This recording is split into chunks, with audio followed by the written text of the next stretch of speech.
Hello and welcome. If last month's Crime Watch is anything to go by, the next 40 minutes will lead directly to quick arrests over very serious offences. If you see anything you recognise, the detectives behind me are now waiting for your call. We had 2,000 phone calls and 200 letters. In fact, letters are still coming in on last month's appeal to find the killers of Susan Maxwell and Caroline Hogg. Detective Chief Inspector Stuart Henderson says viewers have given new information for the murder team to work on, so we'll let you know what develops. There's been an arrest following last month's reconstruction of an armed robbery in Southport. A businessman, Peter Joannides, was shot in his own home by two masked raiders and was critically ill.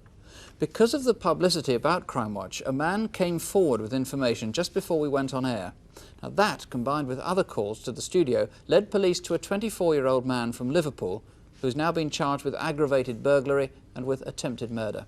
Mr. Joannides, I'm pleased to say, has now been allowed home from hospital. A wealth of important information came from our reconstruction of a double murder in South Wales. Richard Thomas and his sister Helen were found dead in their burning farmhouse near Milford Haven. Police wanted to trace a man seen in a car outside the house and a fat man who was thought to be Richard's lover. The driver rang the studio and he's now been eliminated from the inquiry. We also had calls from several gay men offering very useful information. If you saw last month's Crime Watch, you'll almost certainly remember this. It was taken by a camera in Barclays Bank in London's Docklands. And although it's such a good photo, amazingly we had very few calls and no one was able to identify him. But some robbery squad officers who were in a pub in Docklands spotted a man they thought resembled him. A man has now been charged with 3 robberies, conspiracy to rob and firearms offences. This is a letter to thank Crime Watch viewers. It's from the brother of Roy Page. He's the brother of a tobacconist in Bristol who was killed by someone posing as a gas man. A week after our reconstruction, viewers in Portsmouth saw the same man visiting shops in their area, and they rang the local police. As a result, Clive Richards, aged 35, from Port Talbot, was arrested.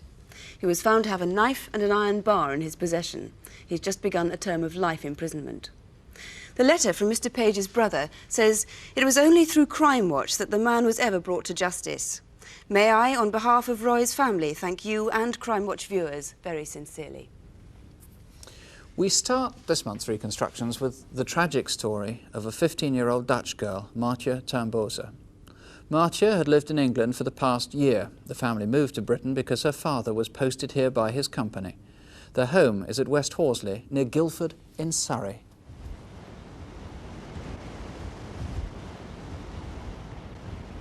The Tambozas have lived here in the village of West Horsley for almost a year. At 4 o'clock after school on Thursday the 17th of April, Maartje left home to cycle to the next village of East Horsley. The family was out when she set off, but her sister says Maartje wanted to buy some English sweets to take back to the Netherlands on a school trip that weekend. She was a shy girl, but popular and very pretty. This is her 15th birthday party, 6 days before her death. These are the last pictures her family have of her. Maartje passed West Horsley Garage at 4:10. A passer-by clearly remembers her blue jacket and her bright turquoise trousers. Maartje's mother had told her to keep to the main roads, but there's a well-used shortcut to East Horsley up the cinder path beside the railway.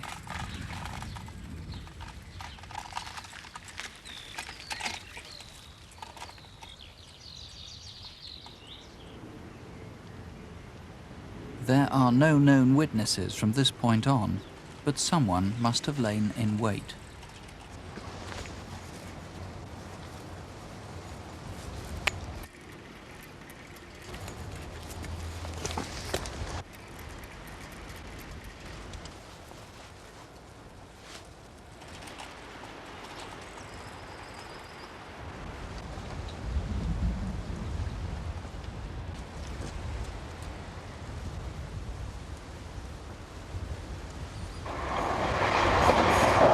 Some 10 minutes later, the 4:22 to London passed by, just as a resident, Anthony Mabbott, turned onto the cinder path. The cord was still in place.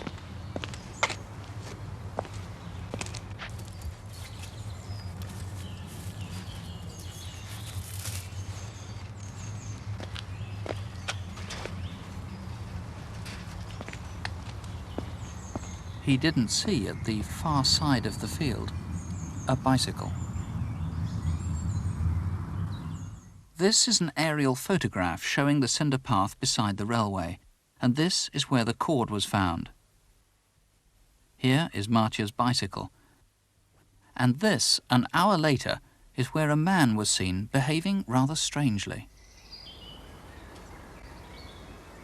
He seemed to be peering into the next field, perhaps waiting for some people there to go away. This is where the man was standing, and here, 200 yards away, is Oakwood Close.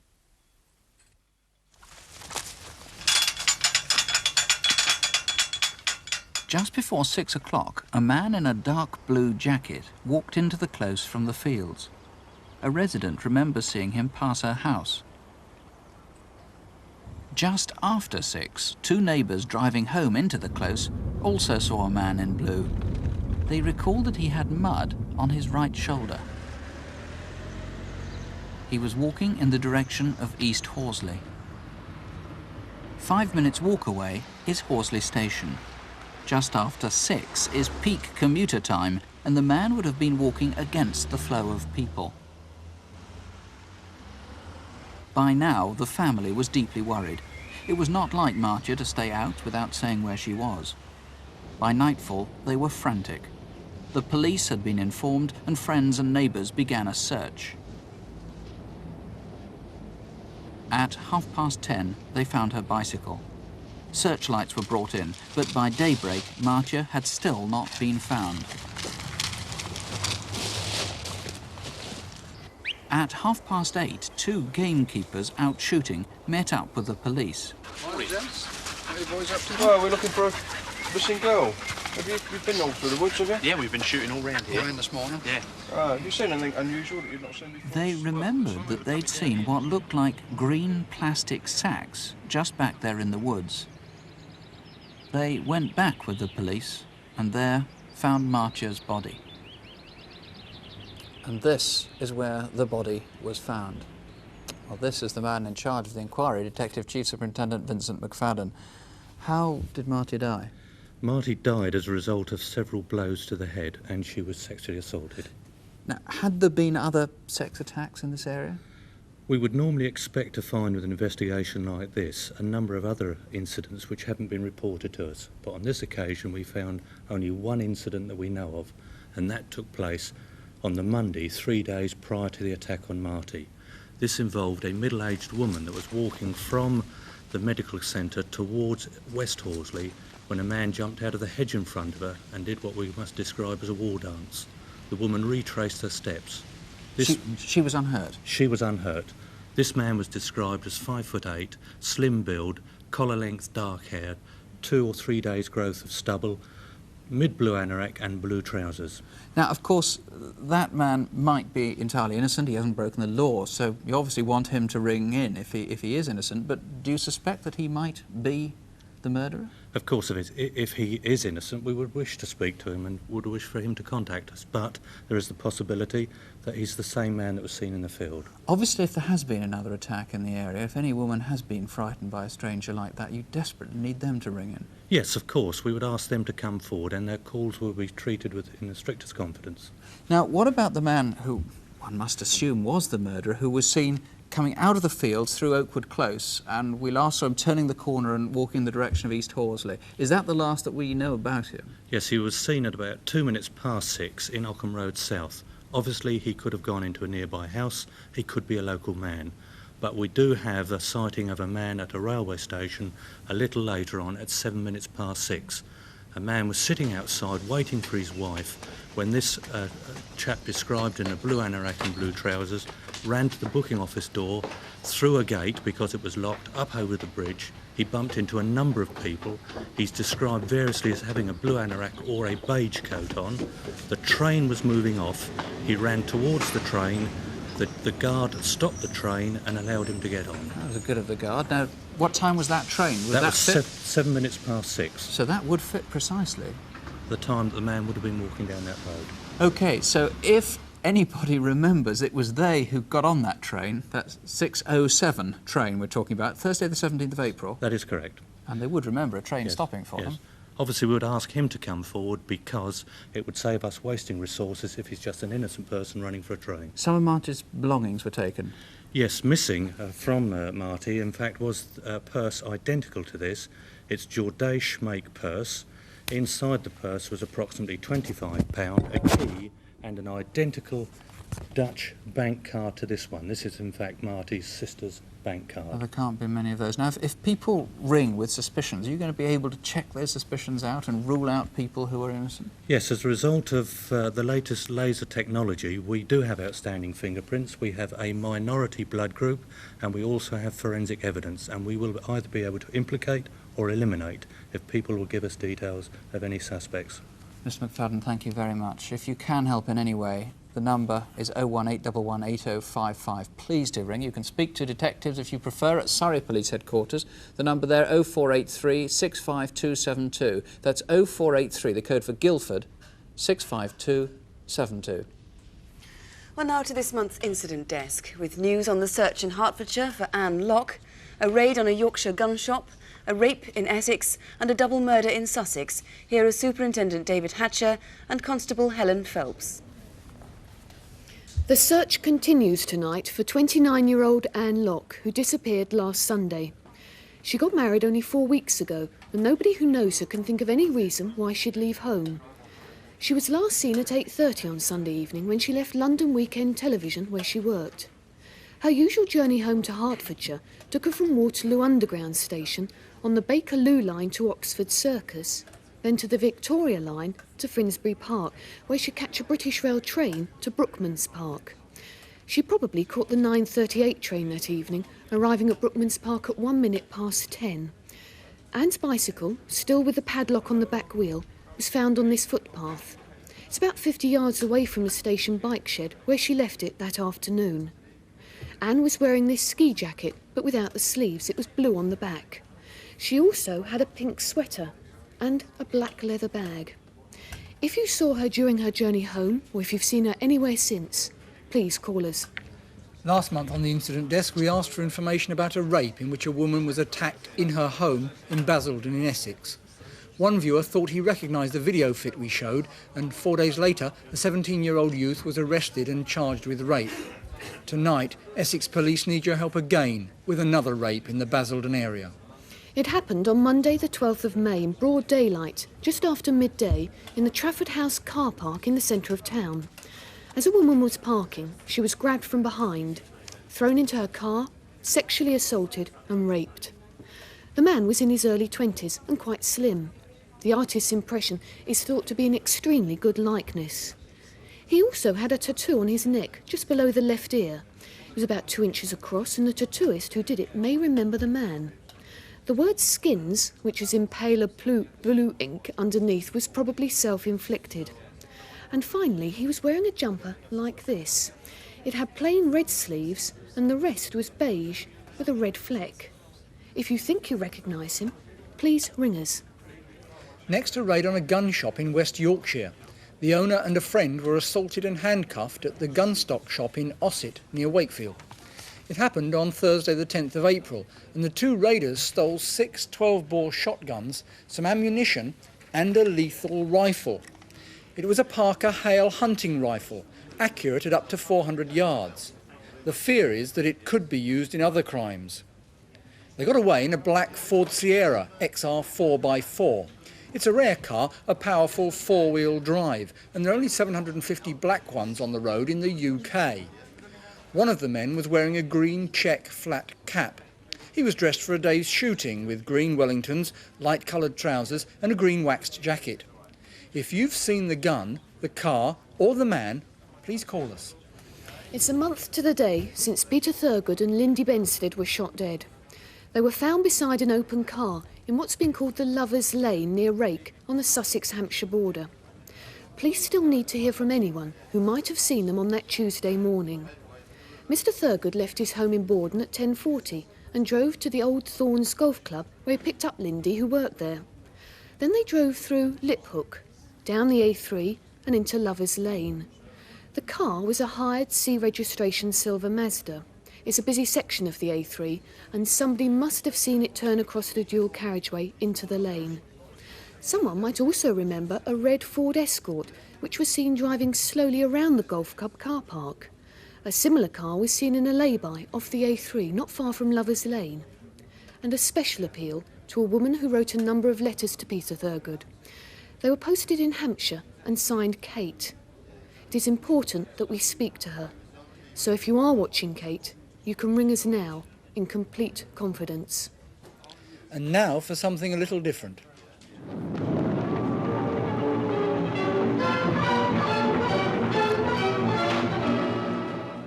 An improbable scene in this country, you may think. Not so. In recent months, a gang of cattle rustlers has struck at 17 farms throughout East Anglia. We've no evidence they use lassos, but they do steal valuable cattle trailers or floats, round up cows from neighbouring farms and drive them away. This one, registration XNW 794S, was stolen in March from Stoke Ferry in Norfolk. It was driven to White Plot Farm at Feltwell and loaded with 9 Friesians and 1 Charolais. In April, a 20-foot custom-built maroon and silver float was stolen from Lenwade. The number is FUD 63S, and there's a transfer of Charles and Diana on the front. Later in April, a Volvo B777 RAH was taken from Necton and loaded up with 13 Friesian heifers. The cows have almost certainly been slaughtered, but if you recognise any of the cattle floats or have heard any strange rustlings in the night in your area of East Anglia, call us now. And ring us if you can help with any of our other incident desk cases. The number to remember if you can help in any way, 01811 8055. That's 01811 8055. Last month, under the title Operation Stranger, police officially linked the murders of 2 children, 6-year-old Barry Lewis and 14-year-old Jason Swift. We showed a reconstruction of the Barry Lewis case 4 months ago. Tonight, we concentrate on Jason Swift. His body was found only 6 miles away from Barry's at Stapleford Tawney in Essex. Both boys had been drugged. Very little is known about what Jason did or where he went during the last 6 months of his life. Some of the people who did see him during that time have taken part in our film to reenact what they remember. We're starting in Hackney in North London, where Jason was living with his sister, Hayley, last July. The flat where Jason stayed with his sister is boarded up now. The family has moved. Jason was brought up in Nuneaton and in East London with his 3 brothers and sister. When he was 6, he was taken into care at a Dr. Barnardo's home in Kent and lived there for 4 years. During that time, Jason got to know the south coast of England well. The children were often taken there on day trips. He went back to live with his mother in 1981, but left there in June last year to stay with his sister Hayley and her husband Adam at their flat in Hackney. Going down the market, Jason. Do you want to come? No, I think I'll stay here. Are you sure? Yeah. You know, I'm really happy here. What are you going to be doing while I've gone? I'll just play Monopoly for a while. OK then. See you later. Right. Bye. Bye.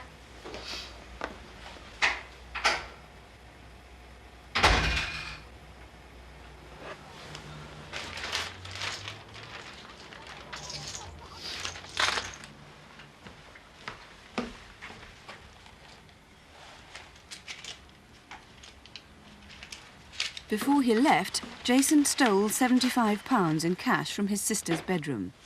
He took with him his clothes, a few books and his Monopoly set packed in plastic carrier bags. The door was sort of open, but we thought nothing of it. We thought he might have gone round to the shops or something and just forgot to shut the door. About 15 minutes later, we noticed the money had gone. And then we noticed all the insides of the Monopoly had gone, all the board and all the money and that had gone. That's when we realised he'd run away. That was on the 6th of July last year. The investigation into Jason's murder spans the 6 months up to the discovery of his body in November. Around the end of June or beginning of July, he visited a coin dealer in Charing Cross.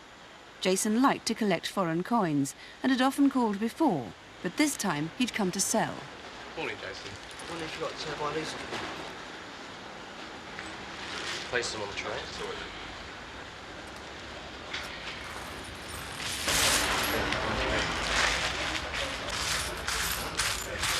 A group like this, I would pay about £5 for. That's great. Okay. He was a very bright lad, always very polite, very single-minded about his collecting. I suspected really that he almost fantasised about going to the countries that the coins originated from and having small change in his pocket to be able to spend if and when he arrived there. We don't know where Jason went immediately after he disappeared, but 3 days later, on the 9th of July, he turned up on his own at the Silver Sands Caravan Park in Camber Sands, Sussex. Mrs. Clark, Yes? the man on the gate sent me. Yeah? Can I stay in your van? How long for? Just 2 days. How many of you? Just me. Oh. Oh. Yeah, we'll see what we can do. Come on.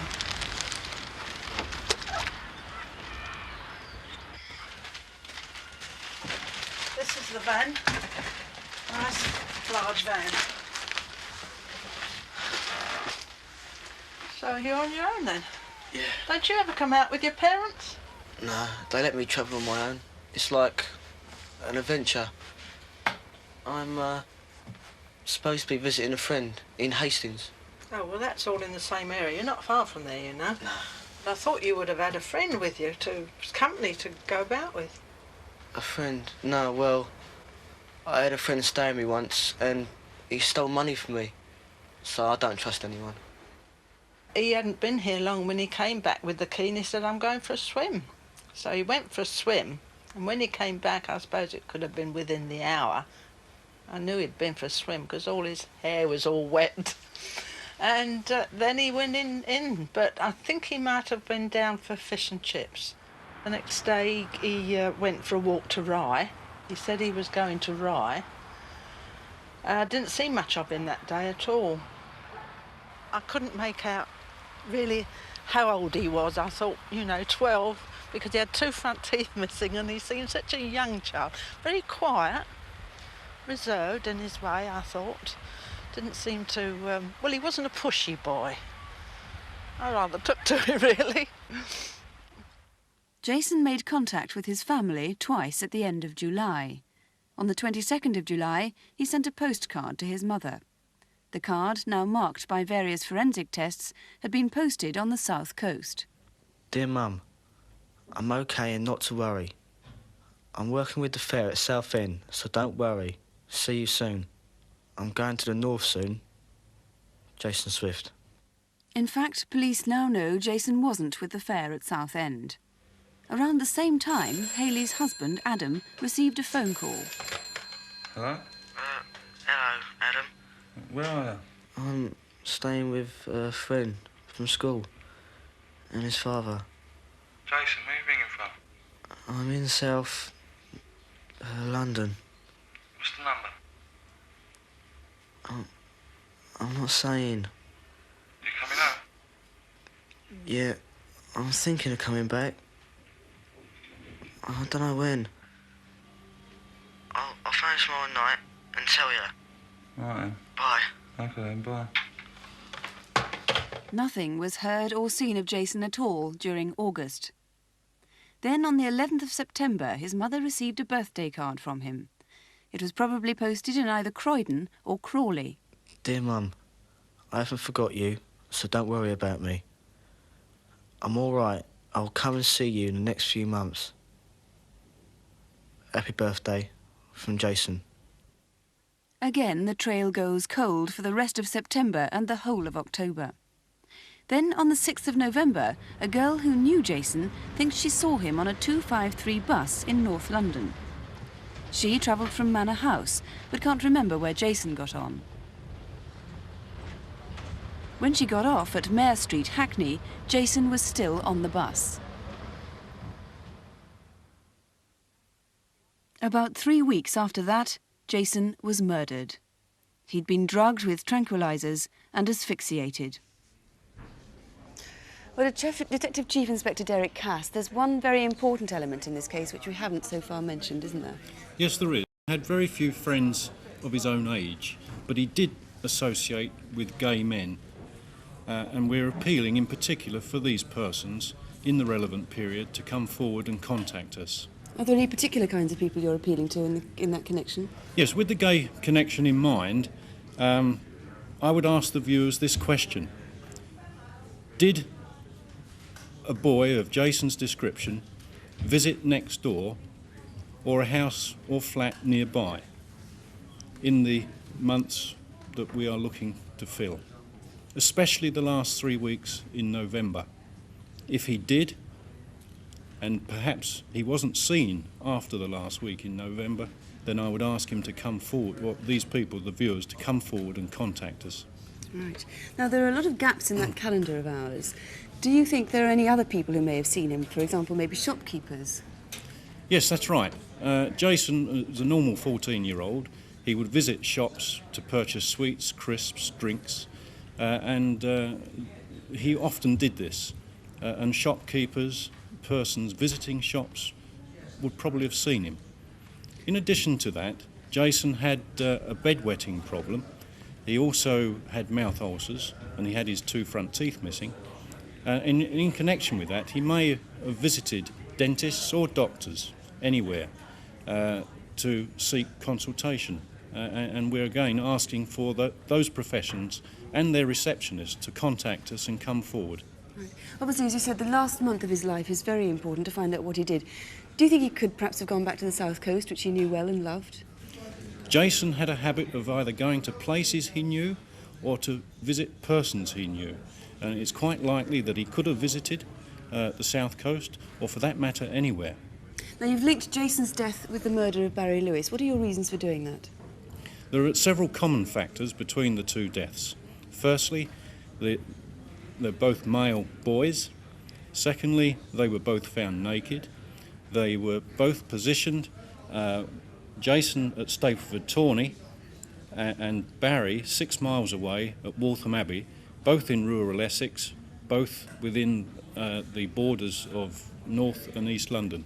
Right. I'll just make clear again that any gay person who thinks they knew Jason during that time, between July and November, can come forward in the knowledge that it's in complete confidence and also that no action will be taken against them. Absolutely. Right. So if you do think you can help in any way, please do ring us. Our number here at Crimewatch is 01 811 8055. Your calls will be treated in complete confidence. Or if you don't want to speak to the police, you can talk to a BBC researcher. Or ring the police direct at Essex headquarters on 0245 267 267. That's 0245 for Chelmsford 267 267. And now to Photo Call, television's version of the Wanted poster. 5 faces tonight. Here are Helen Phelps and David Hatcher. First, a building society raider that we're calling the Holloway Heavyweight. He's responsible for 7 raids in North London. Here he is on the 1st of April this year, robbing the Leeds Permanent in Blackstock Road. This time he didn't bother to wear a disguise and was on his own. He often works with an accomplice. Look closely at the face, and if you recognise him, please give us a call. Now to the northwest, where we think this man and an accomplice have been responsible for a string of attacks on estate agents and building societies. Their trail stretches from Lancashire to West Yorkshire, Greater Manchester and North Wales. In this raid, the man in the bobble hat went behind the counter to collect the cash. This was on January the 24th at the National Provincial in West Houghton near Bolton. The one in the helmet threatened the cashier with a gun, and as he left, he looked straight into the security camera, giving us this close-up. If you know him or his friend, give us a call. Now on to Huntingdon in Cambridgeshire, where these 2 men stole a tray of signet rings worth over £11,000 from Stedman's the High Street Jewellers. If you watch closely, you can see the man with the dark curly hair bend over the counter and take a tray of gold rings. He then puts them under his jacket and he and his accomplice walk out. The theft on Friday the 2nd of May wasn't discovered until the shop shut, but someone must recognise them from the video. If you do, ring us. And finally, police at Heathrow need to trace this man, Dennis Martin. There's a warrant out for his arrest after he jumped bail on the 20th of September last year. He was due to appear in court on a charge of conspiracy to handle stolen airline tickets. He's fond of staying in hotels, so a special appeal to hoteliers and guest house owners. If you have a man like Dennis Martin staying with you, and bear in mind he's been known to use a different surname, then please call us. So if you recognise him or any of the other people in our photo call, give us a ring. And the number is always 01811 8055. That's 01811 8055. Well, our final reconstruction tonight is the latest in a series of robberies that have taken place in the northwest of England. 2 young men attacked a 90-year-old man while he was in bed. The man was Sir John Moores, a former chairman of Everton Football Club and a self-made multi-millionaire. He's the founder and president of the vast Littlewoods empire. Sir John lives in Formby, near Southport. He's lived in the same house for over 50 years. Sunday afternoon, the 23rd of March, the weekend before Easter. Right now, I just want to undo your buttons and have a listen to your heart. Sir John Moores had been feeling poorly. He'd been visited by the doctor and had spent the day in bed. Downstairs were Sir John's housekeeper, Pat Lewis, and her husband, Alfred. At around 4 o'clock, a red car was seen driving slowly up and down Sherburne Road. The occupants appeared to be looking closely at the houses. Less than a mile away is Freshfield Squirrel Reserve. Sometime that afternoon or evening, a red car was seen there by the warden. It was still there at 8 o'clock that night. At 5:30, 2 men were seen by a neighbour of Sir John's. They were heading from the Squirrel Reserve towards Sir John Moore's house. The police weren't called. By 8 o'clock that night, Sir John Moores was asleep in bed. Downstairs, Pat and Alfred were watching television. There was an Agatha Christie thriller.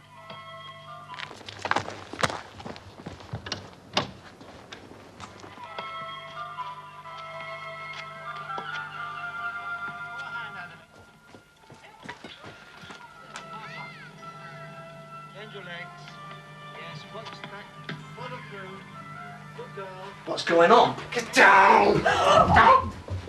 Don't hurt him. Take it easy, there's no need for this. Get down on the floor! Who else is in the house? Only an old man upstairs in bed, John Moores. He's 90. And please don't hurt him, he hasn't been well. Do you own the house? Hey, are you Hughie Moores? No, we don't own the house. It belongs to John Moores. Right, I'll go upstairs. Please don't hurt him. He'll be all right.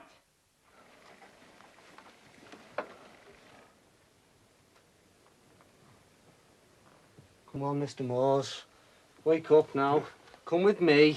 You'll be all right. Just be quiet and you won't get hurt. Come on, out that still, lad.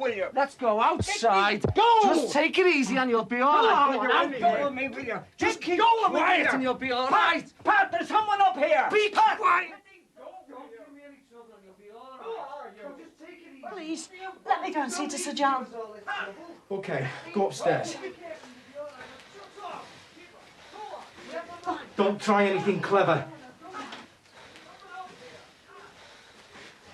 Pat, there's someone up here. Quiet, you won't get hit. Now shut up. Please. We'll give them nothing, Pat. Nothing. Don't hit him. Let me go, will you? Leave him alone. Go. Don't hurt him. Don't hurt him. Alfred, if he comes up, get him off me, Alfred. Just shut up, will you, pal?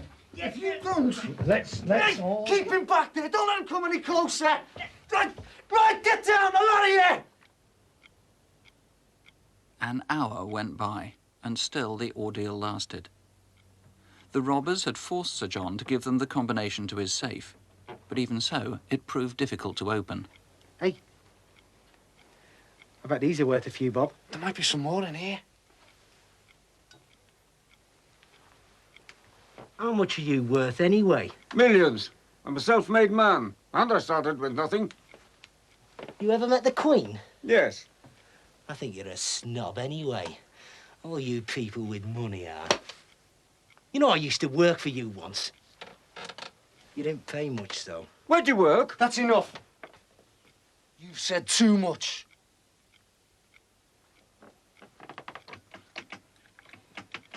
I can't get this thing to open. If we don't get any money, it'll be sad. Tom, look at these.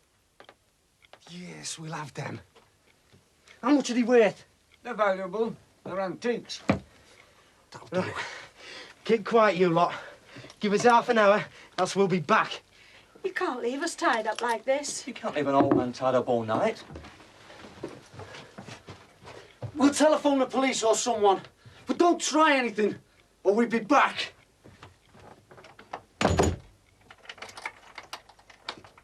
Hello, Merseyside Police. Hello, Merseyside Police, can I help you? It's a personal matter.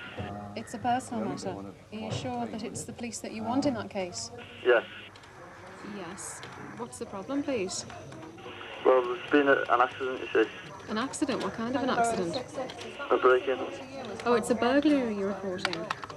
Yeah. I see. And what's the address, please? Formby. Formby? What's the address in Formby? I don't know the address. It's just at a famous person's house, John Moore. Sir John Moore's house? And he's been tied up. What, Sir John Moore's been tied up? Yeah. Yes. By burglars. Yes. But how have you come by this information? Hello?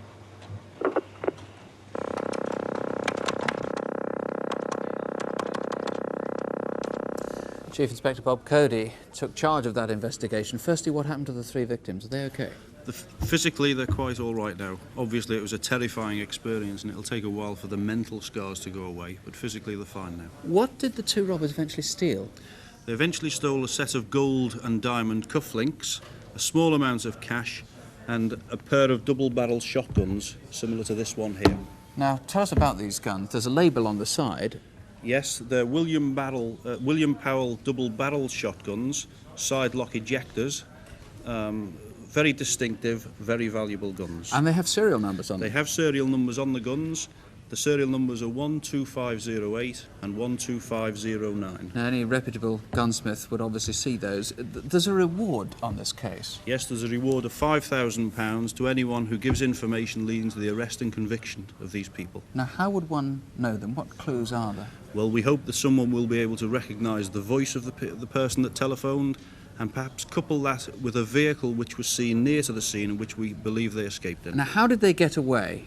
They got away in the housekeeper's Maestro motor car. They went to the nearby Squirrel Reserve, and we believe they escaped from there in a red Ford Escort car, similar to the one seen. You want to connect anybody with access to a car like that with the voice. Let's hear that voice again. It's quite clearly a Liverpool accent. Hello, Merseyside Police. It's a personal matter. Can you tell me what it is? Well, there's been an accident, you see. A break-in. Can you give me the address? I don't know the address. It's just at a famous person's house, John Moore, and he's been tied up by burglars.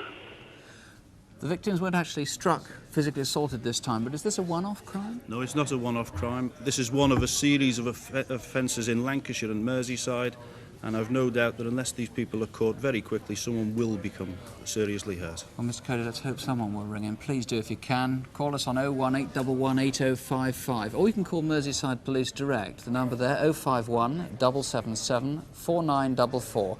051, that's if you're outside Liverpool, 777 4944. Please do keep trying if the lines are busy, but if you can't get through in the end, you can write to us at this address: Crimewatch UK, BBC TV, London W12 8QT. Or you can contact your local police. Every force in the country is notified of the cases we cover. And CFAX, of course, has details and phone numbers on page 186. I'm sorry we're so late tonight, but if you can stay up, we'll be back to tell you what happened. That's at Crimewatch Update at 11:40. And one important message before we go: we appealed on incident desk to Kate, who'd written letters to Peter Thurgood, who was murdered in Lovers Lane in Rake.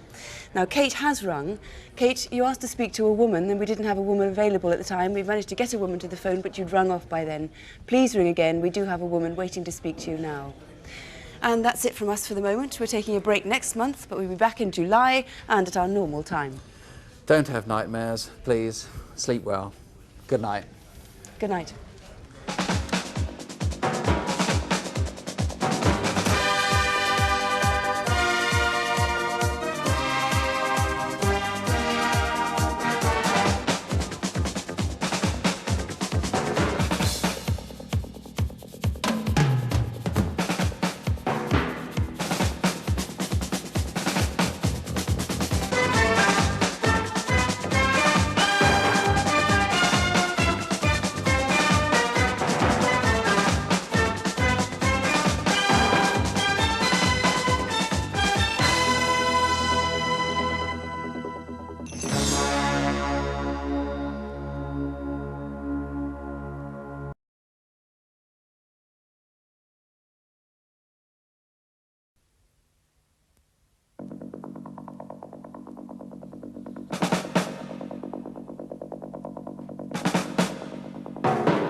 Well, welcome back to a rather hectic, as always, Crime Watch update. There are calls still coming in from all around the country. In particular, police are delighted by the response from gay associates of Jason Swift, and also we've had some intriguing information on the murder of the Dutch girl, Marty Tamboza.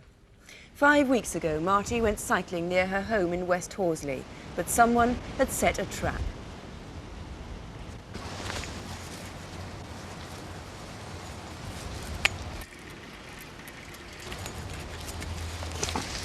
Marty's body was found next morning in a nearby wood. Mr. McFadden has been taking the calls, and I gather you've heard from another woman who's been attacked in the same area. That is correct, and we would ask any other women that have also been assaulted or attacked to come forward. You were telling me one man thinks he knows who the attacker is. Yes, he's asked to see the video fit again. Right, well that's the description of the man, fairly dishevelled. And for particular reasons, you wanted now to trace people on that train, the 607. Yes, the 607 from East Horsley to Waterloo. A ticket inspector issued a ticket to a man that allegedly got on at Cobham. We want him to come forward, or any witness that saw that ticket being issued. Or a man who was actually quite frightening on the train. I gather one woman got off because she was a bit worried about him. Yes, that is so, and we'd obviously ask that woman to come forward. Right, and there's been a call from Cambridge. Tell me about that, an intriguing one. Yes, a police constable there spoke to a man who reported a string across a footpath next to a railway line. The man that reported it answers our description that's been given out tonight. Right, I know you've got other calls to take. Mr. McFadden, thank you very much. Sue. And we've been taking more calls than we dared hope on the murder of 14-year-old Jason Swift. Last summer, Jason spent 2 days at a caravan site in Sussex on Camber Sands. No, they let me travel on my own. It's like an adventure. I'm supposed to be visiting a friend in Hastings. Well, the man who's taking the calls tonight is Detective Chief Inspector Derek Cass. I gather you just told me you've had over 100 calls. Yes, in excess of 100 calls. In particular, we've had one call from an anonymous man who lives in the Croydon area who states that he was with Jason in September of 1985. It's absolutely crucial to this inquiry that that man contact me personally within the next 10 minutes at this studio, or if not, at the Chelmsford number, or any police station. Right, if I can just read that out, it's 0245, the code for Chelmsford, 267 267. So please do ring that number if you can't get through in the next 10 minutes to the studio. Also, somebody reported seeing a van near where Jason's body was found. Yes, at 7:25 p.m. on Friday, the 22nd of November last year, very close to the scene where Jason's body was found, was a Ford Escort van, colour white. The rear doors were open and there was a cloth covering the rear index plate. We wish the driver of that car to come forward and contact us immediately. Right, Mr. Cass, thank you very much. Well, now that robbery in Formby, Sir John Moores, who's 90, the founder of the Littlewood Pools Empire, was attacked in his own home, along with his housekeeper and her husband. Hey, how much are you worth anyway? Millions. I'm a self-made man, and I started with nothing. You ever met the Queen? Yes. I think you're a snob anyway. All you people with money are. You know, I used to work for you once. You didn't pay much, though. Where'd you work? That's enough. You've said too much. Well, those two robbers are being hunted by Detective Chief Inspector Cody, and I gather the incident room in Liverpool has been besieged with calls. Yes, we've had a large number of calls, a very, very good response up to now. With particular names that are being checked now? Yes, several names have been given to us as possible suspects and we're checking them out. Several people wanted to hear the voice. We've got a telephone recording of the voice of one of the attackers. This is it. Hello, Merseyside Police. It's a personal matter. Can you tell me what it is? Well, there's been an accident, you see, a break-in. Can you give me the address? I don't know the address. It's just that... Maybe we should make it clear. Lots of people have said, is this the same man that attacked Mr. Joanides, who we featured in last month's Crime Watch? That's not the case, you're That is satisfied? not the case. These two cases are not connected. Right. Several people have observed that one of these chaps said that he worked for the Littlewoods organisation. Yes, one did, and the circumstances in which that was said would lead us to believe that it's probably true. He also used the name Tom, and again, we think that is probably his real name. OK. Mr. Cody, thanks very much. Well, finally, Incident Desk and Photocall. First of all, David, what's the news from Incident Desk? Yes, first of all, Sue, that rape near Basildon. We showed a video fit of a suspect that we wanted to trace, and also the fact that he had a tattoo with the word Skins underneath, below his left ear. We've had many calls telling us that Skins is a nickname attributed to the Enniskillen Guards. Please, no more calls on that subject, but it may focus your attention on the possibility that he's a soldier. So if you think you know him, call us. There was the murder of the couple in the car in Sussex in Lovers Lane near Rake, and Kate rang once, and she hasn't rung back again yet, has she? No, please, Kate, ring us again. We must speak to you. If you wish to speak to someone in particular, or a policewoman, or anybody from the BBC, please call again this evening on the number that we're using. Alternatively, any time after 6 a.m. tomorrow to Midhurst Police Station. But there are two other points that we must stress we need to clear up. Where was Peter Thurgood on Saturday night, the 19th of April, before he was murdered, and also the Monday night before the Tuesday when he was murdered? He should have been at a committee meeting which he regularly attended, wasn't there. If you can help with his movements on those evenings, the investigating officer is particularly concerned about that. Right. And finally, the case of Anne Locke. Yes, she called a tube from London Weekend Television last Sunday to her home at Brookman's Park and hasn't been seen since. We've had 2 calls from witnesses who have led us to want to trace 2 men. The first, we think, was on a train, probably a student, at 9 a.m. on Tuesday, the 13th of May. He's described as having an earring in his right ear, and at 9 a.m. in the morning, he asked the girl for a kiss. He got on at Potter's Bar, got off at Brookman's Park, and hasn't been seen since. This is while he was on the train? That's right. And the second man, the night before Anne disappeared, he was at the station at Brookman's Park and asked a witness if she knew the time of the last train, and when the train arrived, he ran off. So please, either of those 2 men, if you're not involved with the disappearance of Anne, please come forward. We must clear up those leads. David, thank you. Helen, photocall. You wanted Dennis Martin here. He'd jumped bail. That's right, he had. He's a very distinctive man. Have been several sightings, but rather some poor information coming in. We feel that this programme will put him on the run again. So a second appeal to hoteliers, people who own guest houses. Keep an eye open for him. He might change his name, but he doesn't look much different. There was a Hollywood heavyweight, as he was called. This was a thug who's been robbing building societies in North London. Any news on that? Very precise information, which I can't go into further. Action is being taken now. OK, and the Lancashire robberies, there was a man in a helmet who looked right up at the security camera as he was leaving. Yes, very nicely so, but the helmet has covered him partly. He was responsible for a number of attacks on estate agents and building societies in the northwest. Perhaps this second look of him might prompt someone into thinking, I know who it is, please ring. OK, Helen, thank you. Please do call if there's anything at all you feel you can add. Local numbers will follow in a moment, and they're all on CFAX if you have that on page 186, or you could write to us at Crimewatch, BBC Television, London W12 8QT. It is all in confidence. And it all helps, every bit of it. Don't have nightmares. Please sleep well. Good night. Good night.